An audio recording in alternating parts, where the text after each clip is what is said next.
This is the Potomac River, and DC is right here at the headwaters of the tidal portion of the river.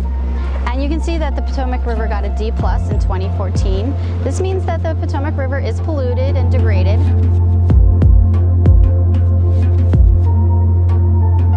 I was inspired to get involved with the conservation of the Potomac River when, even as a kid, I was really into the environmental movement. You know, reduce, reuse, recycle portion of the 80s, and so I decided to do that as my career. The Potomac is considered the nation's river, and so, you know, we want to make sure that we're doing everything that we can to improve the health of the river and protect it, and so that we can have a sustainable river in the future.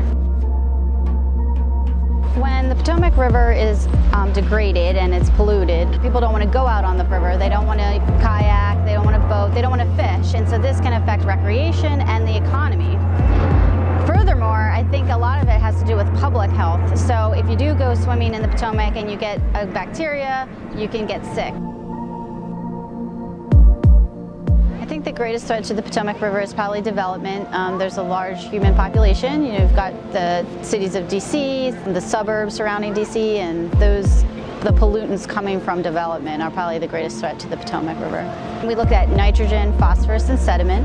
Nitrogen usually comes from things like wastewater treatment plants and other human-caused activities. And phosphorus usually comes during runoff events from construction sites, and when rivers and streams erode, the banks flow into the water, providing sediment and phosphorus into the water. The things that are helping to improve the river and keep pollutants out of the river are things like upgrading wastewater treatment plants. That's really important. And also stormwater remediation. So these are things like where you get a parking lot and they put green infrastructure in so that the water is flowing through something like a rain garden before it flows into the river. Also things like pervious surfaces. So instead of having it run off the parking lot, instead it would trickle down into the soil underneath the parking lot. These kinds of innovations are the things that need to be implemented all along the river so you can see some improvements. If we could improve the health of the Potomac River, I think it would improve the economy, tourism, recreation. I think it would help with public health. You know, if you have less days that you can't swim in the Potomac, you know, people are going to come out, they're going to use the river. It's going to affect many different aspects of life.